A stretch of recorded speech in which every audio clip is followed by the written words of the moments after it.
Gostaria de, nesta noite, e o título da mensagem de hoje se denomina As Asas dos Serafins. Eu gostaria de convidá-lo a que você abra a sua Bíblia no livro do profeta Isaías, capítulo de número 6. E se você puder se colocar de pé para que possamos fazer a leitura inicial, eu convido que você assim o proceda. Isaías, capítulo de número 6. E eu gostaria de ler os versos de número 1 ao 3. Assim registra a palavra do Senhor. No ano da morte do rei Uzias, eu vi o Senhor assentado sobre um alto e sublime trono, e as abas de suas vestes enchiam o templo. Serafins estavam por cima dele. Cada um tinha 6 asas, com 2 cobria o rosto, com 2 cobria os pés, e com 2 voava. E clamavam uns para os outros, dizendo: Santo, Santo, Santo é o Senhor dos exércitos.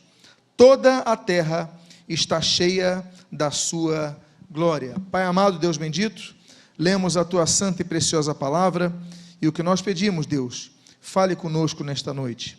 Abençoa a nossa vida, fortalece a nossa fé, e o que nós o fazemos agradecidos, em nome de Jesus. Amém e amém. Podem, por favor, tomar os seus assentos. É a única menção na Bíblia dos serafins, querubins, os anjos das nações, descritos no próprio profeta Daniel. Existem vários tipos de categorias, tipos de anjos diferentes na hierarquia angelical, tanto a divina como a caída. Mas os serafins, eles somente são citados nesse texto de uma visão que o profeta Isaías tem cerca de 740 anos antes de Cristo. E eles têm algumas características que são peculiares. Em primeiro lugar, nós temos ali, por exemplo, a única menção a anjos com 6 asas. Nós não temos outro caso desse citado na Bíblia. Nós também temos a única menção de anjos que estão acima do trono de Deus. Aqueles que estudam angelologia entendem que são os anjos mais próximos ao altar de Deus, porque estão acima do trono dele. Não em termos naturalmente de superioridade, jamais isso pode acontecer, mas em termos do papel deles relacionado à adoração. Eu quero falar então de alguns fatores antes de falar das asas dos serafins. E a primeira coisa que eu quero falar, que eles são associados, é o que nós lemos ali no versículo número 6 e no versículo número 7. Então, um dos serafins voou para mim, trazendo na mão uma brasa viva, que havia tirado do altar com uma pinça. Com a brasa tocou a minha boca e disse: Eis que esta brasa tocou os seus lábios, a sua iniquidade foi tirada e o seu pecado foi perdoado. A primeira coisa que os serafins nos remetem é ao poder que há do perdão divino aos nossos pecados. O profeta Isaías é um homem humilde. Ele é de uma linhagem real, ele é uma pessoa que podia ser categorizado na linhagem de príncipes, era uma pessoa preparada, mas está vivendo um momento de tensão. Afinal de contas, ele tem essa visão na morte de um rei que governara 40 anos, o rei Uzias. Quando alguém governa 40 anos, nós podemos estabelecer algumas elucubrações, podemos aqui pensar, supor algumas questões, e uma delas é a estabilidade de uma nação. 40 anos não são 4 anos. 40 anos você tem toda uma máquina burocrática funcionando, um sistema militar, né, de um país que está rodeado de inimigos ali funcionando, toda uma estabilidade, de repente morre. A população fica agora, o que vai acontecer? E aí a menção é: no ano da morte do rei Uzias eu tive essa visão.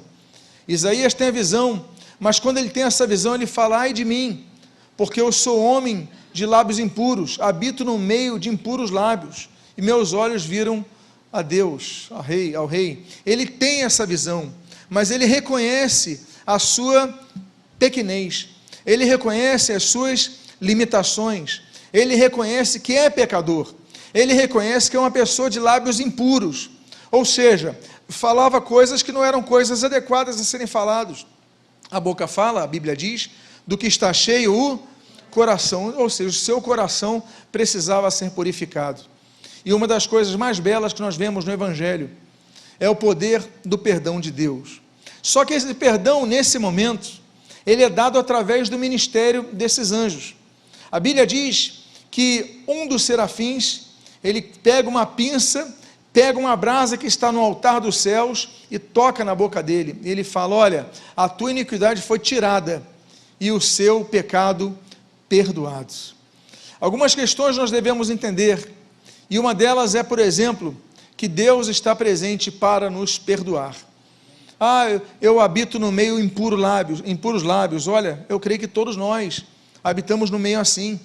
Nós habitamos no meio de uma cidade, de um contexto, de um país, onde cada vez mais tentam nos impor os seus conceitos, de que o errado é o certo e o certo é errado, de que você agir corretamente é você agir fora do certo, e quando tentam nos impor que o pecado é algo tolerável, quando não é.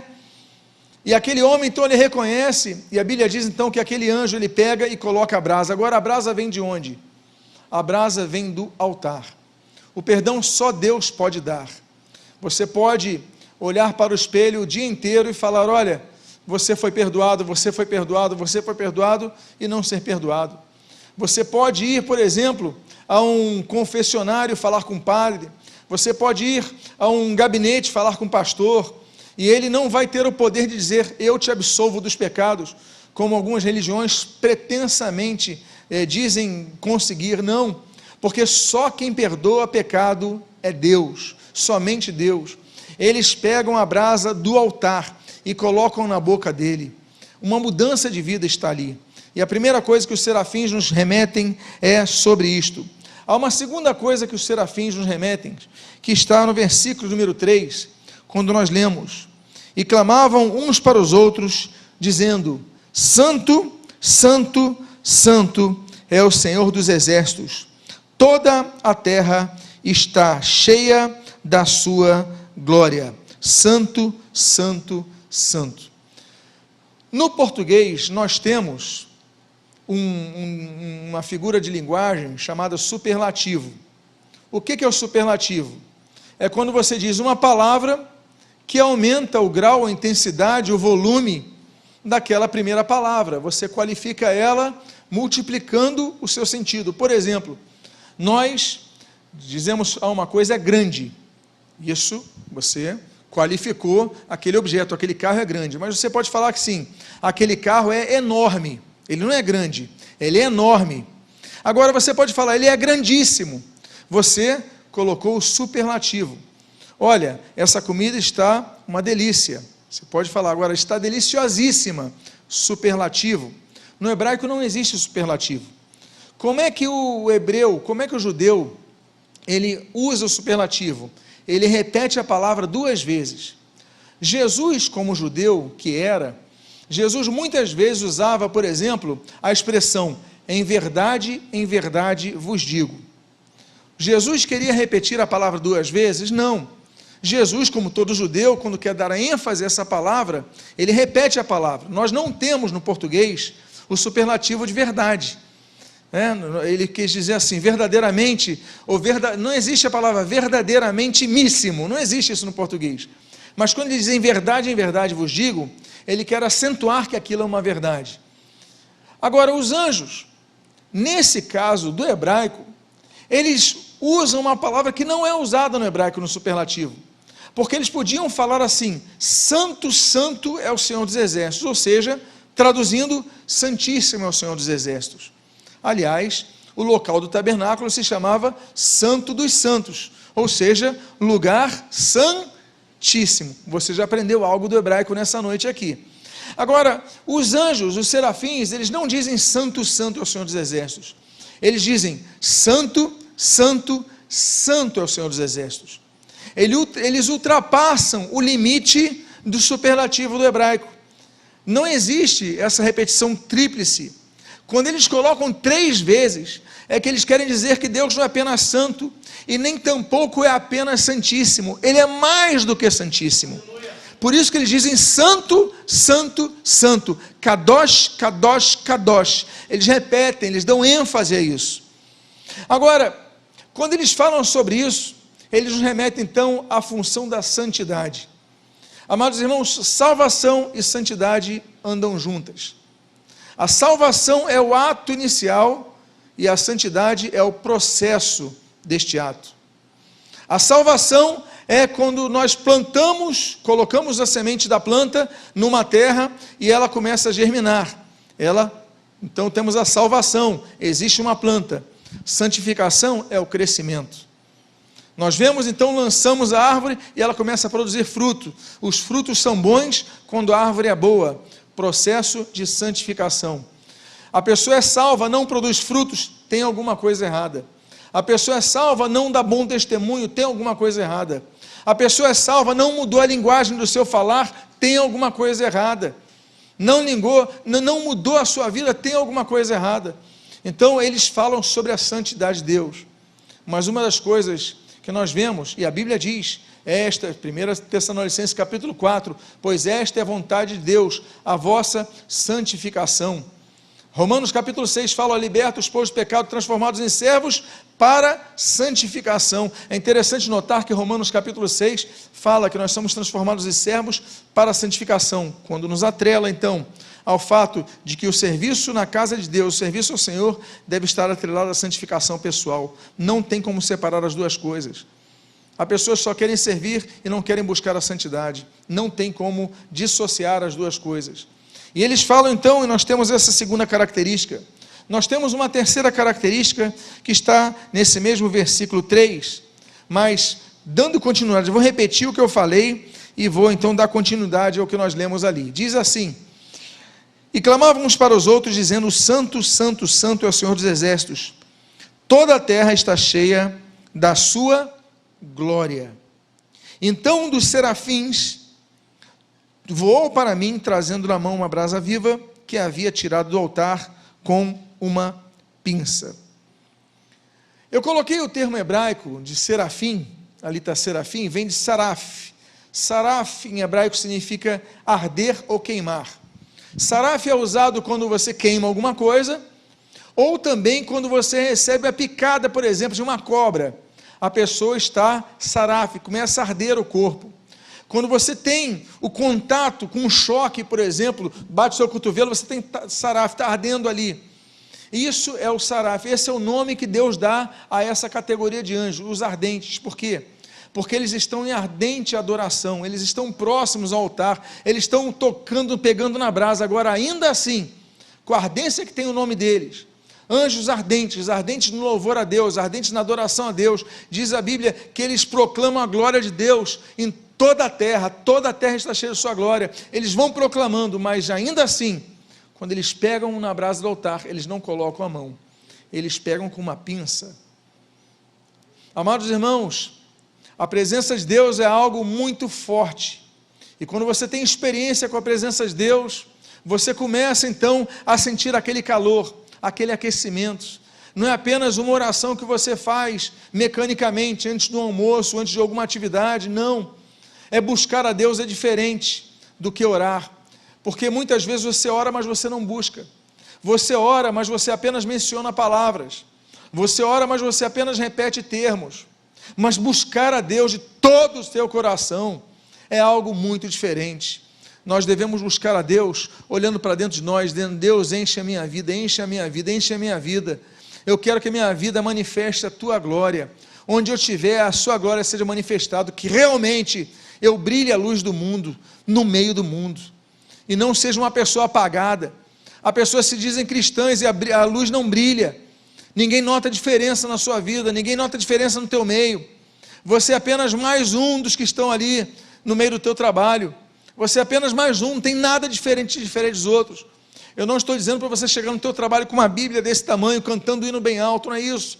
Eu falo do teu testemunho de vida estar brilhando, as pessoas notarem que você é uma pessoa diferente. Por quê? Porque o saraf, a ardência, nos aponta o fato de que nós devemos buscar uma intimidade mais profunda com Deus.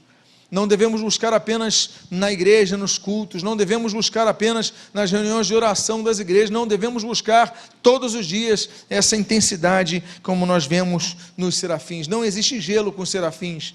Nós vemos que os nomes deles são ardentes, eles pegam na brasa do altar com aquela pinça, eles são agentes para purificação de vidas, como purificar a vida de Isaías. Nós devemos ser como esses seres ardentes. Mas eu mencionei para os irmãos que o título da mensagem de hoje se denomina As Asas dos Serafins. E eu mencionei para os irmãos que é a única categoria de anjos que tem 6 asas. E eu quero falar então sobre esses 3 pares de asas nesta noite. E o primeiro par de asas eu encontro na primeira parte do versículo número 12, quando nós lemos: serafins estavam por cima dele, e cada um tinha 6 asas, com 2 cobria o rosto. Com 2 cobria o rosto.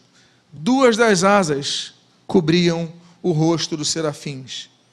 Ao contrário dos querubins, que Ezequiel traz uma descrição dos rostos deles, das faces dos querubins, ao contrário do que a Bíblia fala a respeito de várias manifestações angelicais, como num corpo de homem, por exemplo, manifestações corpóreas, quando eles inclusive ceiam, jantam com Ló, e outros casos.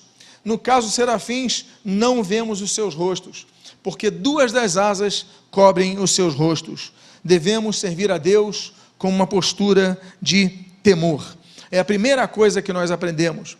Se nós formos enxergar o sol in natura, se nós formos olhar diretamente para o sol, nossos olhos não vão conseguir ver tamanho brilho, porque nós vamos colocar as mãos em nosso rosto, porque o brilho é muito intenso. A Bíblia diz que o profeta e grande legislador de Israel, Moisés, quando desce do Sinai, o seu rosto resplandecia, dada a presença de Deus ali, tamanha que ele teve que colocar um véu, um tecido na sua frente, tamanho era o brilho da intensidade da glória de Deus. Eu fico imaginando os serafins que estão acima do trono de Deus, a intensidade do brilho da glória de Deus, que nós não sabemos como será. Uma dica que nós temos da Bíblia no livro do Apocalipse, é que a Bíblia diz que depois, novos céus, nova terra, não haverá mais sol, porque o Senhor será o sol. Tamanho o seu brilho. Jesus, ele quando diz que nós somos a luz do mundo, o Senhor Jesus próprio se disse a luz do mundo, e ele fala que nós somos a luz do mundo, é porque nós devemos brilhar. Eu não sei se você já notou, mas há pessoas com as quais, quando você chega perto, algo está brilhando. Já aconteceu contigo?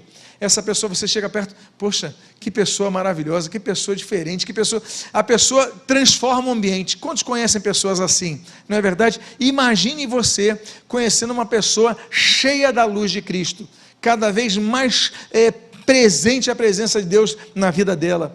Imagine então aqueles serafins. Eles colocam então as suas asas protegendo. Existe um texto de 2 aos Coríntios, capítulo número 7, que nós lemos no verso 1 o seguinte: portanto, meus amados, tendo tais promessas, purifiquemo-nos de toda impureza, tanto da carne como do espírito, aperfeiçoando a nossa santidade em quê? No temor a Deus. Como aperfeiçoar a santidade? Porque o que é santidade?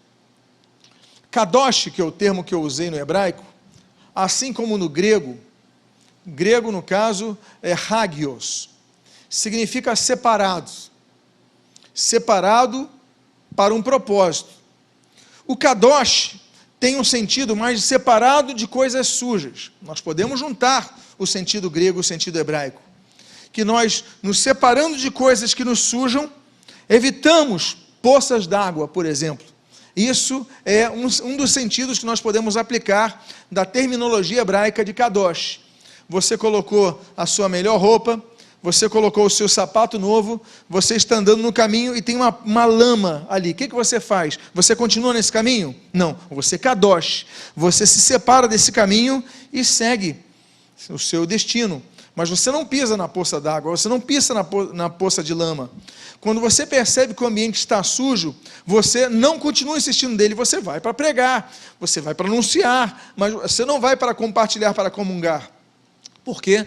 Porque aquele que é santo, santifique-se mais, ou seja, você já se separou, continue se separando cada vez mais e mais. Agora, o caso é que o termo de santidade, que é essa separação, o termo que está sendo usado aí, o termo grego, que é o aperfeiçoar-vos, né? Aperfeiçoando a vossa santidade, significa que a santidade não é apenas aquela ideia que você tem de uma pessoa com auréola, andando com os braços assim, com os entrelaçados, flutuando na terra, não é isso. É você separar das coisas ruins. Agora, diz assim, aperfeiçoando. A nossa santidade pode ser aperfeiçoada. Como? O termo diz. Aperfeiçoando a santidade. Nossa santidade no o quê? Temor a Deus. Meus amados irmãos, como diz o Salmo 111, versículo 10, o temor ao Senhor é o princípio da sabedoria. Nós devemos andar diante do Senhor com temor, com reverência. Há pessoas que confundem liberdade e reverência. Meus amados irmãos, nós temos liberdade para com Deus, a tal ponto de o apóstolo Paulo dizer ali, em Romanos capítulo 8, versículo 15, que nós chamamos Deus de papaizinho. Não é isso que a Bíblia diz? É o termo Abá, pai. Né? Então nós temos a intimidade de falar Abá, pai. Abá no grego, né? Na verdade é uma transliteração do aramaico, significa aquele gesto carinhoso de falar Ab. Ab é pai, Abá, papaizinho. Nós chamamos Deus de papaizinho. O que é isso? É intimidade. Mas intimidade não significa desrespeito. Proximidade não significa falta de reverência.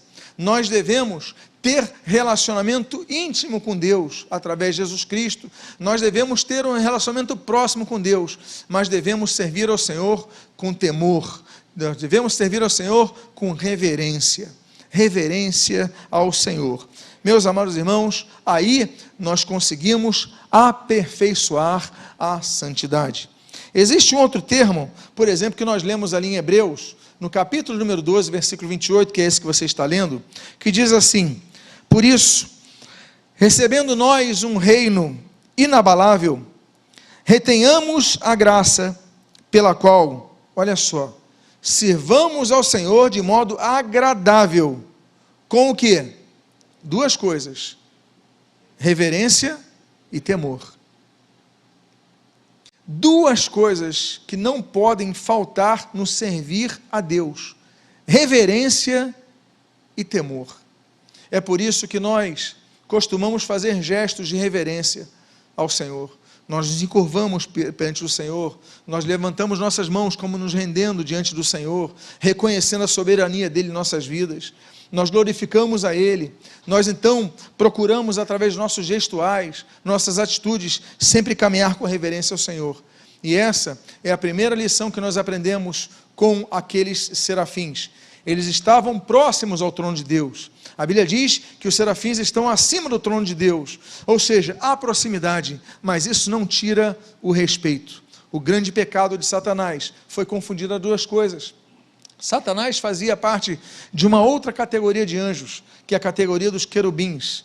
A Bíblia diz que ele era, Isaías capítulo 14, que ele era o querubim da guarda ungido. Temos duas grandes profecias sobre a queda de Lúcifer, Isaías 14 e Ezequiel capítulo 28.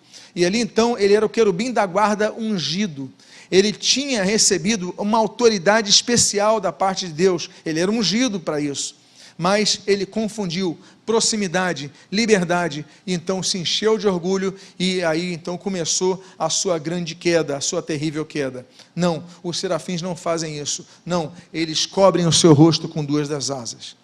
O segundo par de asas que nós gostaríamos de mencionar, dos três pares de asas dos serafins, o segundo par de asas nós lemos na continuidade do versículo número 12, quando a Bíblia diz: serafins estavam por cima dele, cada um tinha 6 asas, com 2 cobria o rosto, com 2 cobria os pés. Devemos servir a Deus com humildade. Quando Moisés se aproxima daquela sarça no Monte Horebe que ardia, mas não consumia as suas folhas, Moisés, ele é obrigado a tirar as sandálias do pé, porque o local era santo. É uma postura no Oriente de humildade.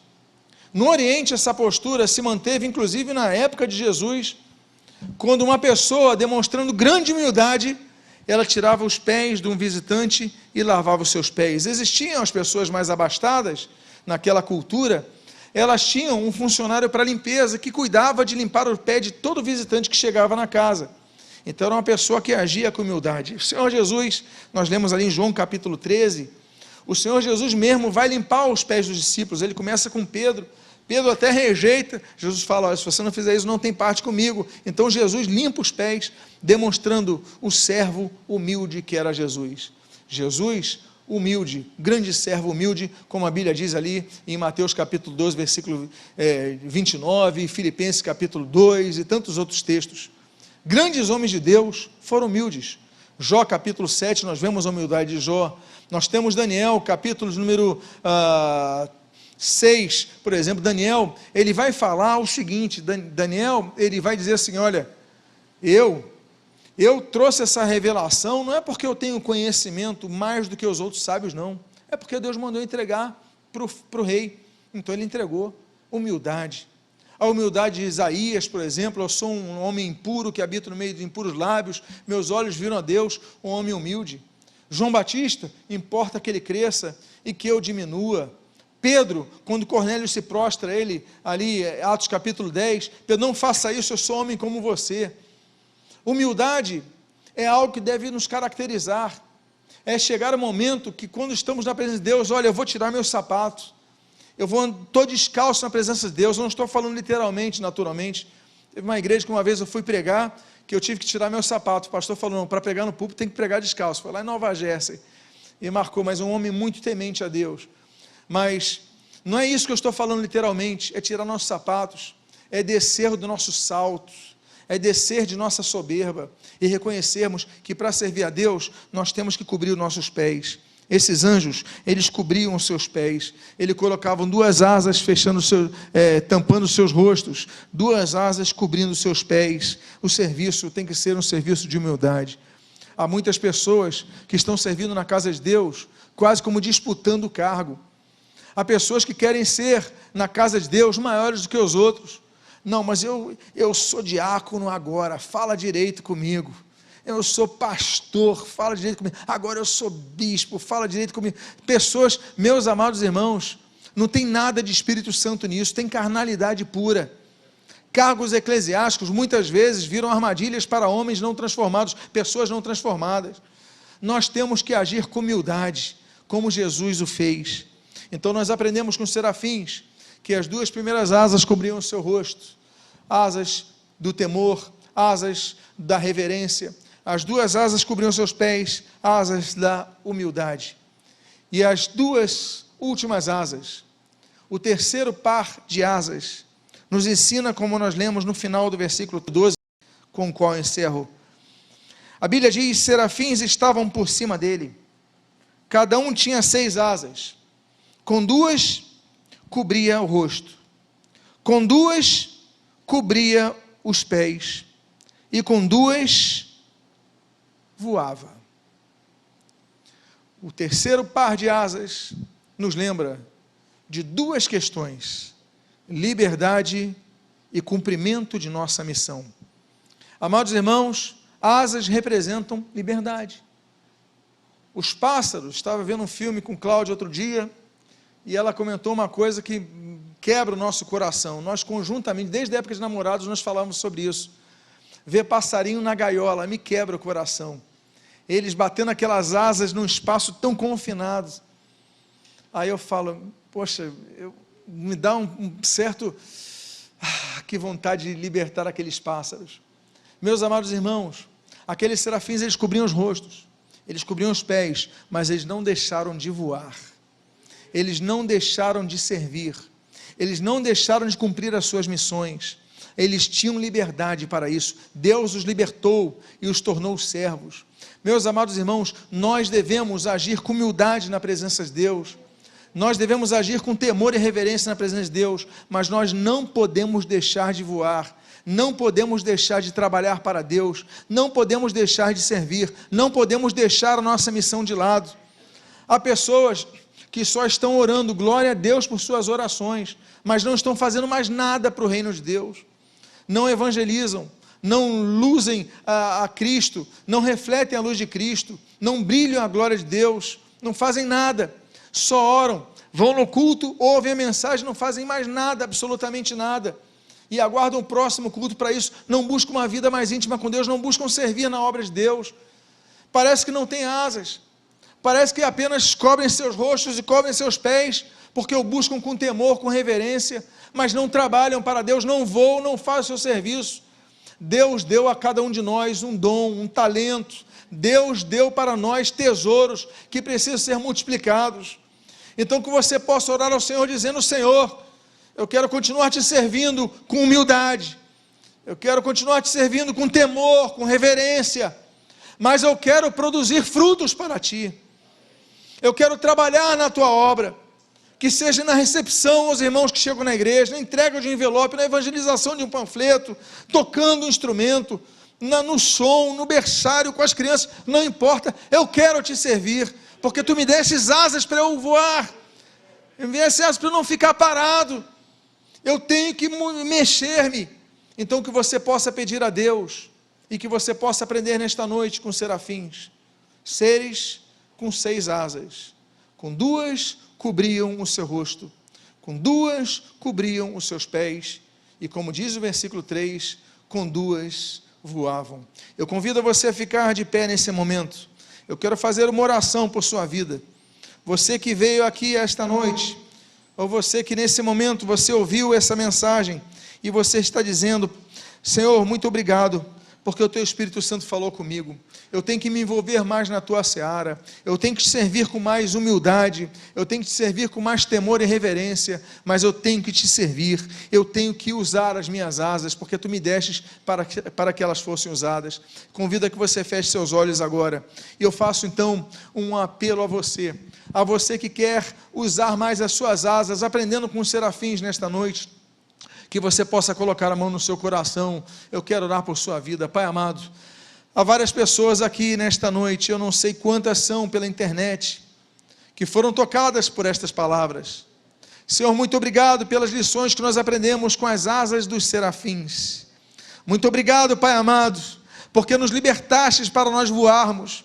Estávamos acorrentados por Satanás, hoje somos livres, Pai, mas nós queremos voar para a glória de Deus, nós queremos voar para produzir frutos para Deus, nós queremos servir o nosso Senhor. Então eu peço por essas vidas colocar a mão nos seus corações, toca nessas vidas, que eles sintam o calor da Tua presença, que eles sintam o saraf, o ardor da Tua presença, e que em nome de Jesus, assim como purificaste os lábios de Isaías, purifique cada um aqui. Você que precisa confessar o teu pecado a Deus, confessa nesse momento, porque Ele é perdoador, Pai amado, purifica, coloca a brasa, com aquela tenaz, a brasa do altar na boca dos Teus filhos, Pai, e tira, Senhor, a iniquidade, purifica o do seu pecado, Pai, e que em nome de Jesus possamos ver mudanças nestas vidas, mudanças na sua forma de pensar, na sua forma de agir, na sua forma de falar, Pai amado, mudanças na forma de voar, usar as suas asas, Pai amado, que possamos te servir a cada momento, Senhor, com integridade, com humildade, com reverência, com temor, mas podendo sempre produzir frutos para Ti, pois é isso que esperas de nós. São as Tuas bênçãos que nós rogamos sobre nós. Muito obrigado pelas lições das asas dos serafins, e o que nós pedimos, nós o fazemos agradecidos em nome de Jesus, amém e amém. Quantos podem glorificar a Cristo nesse momento? Glória ao Senhor Jesus.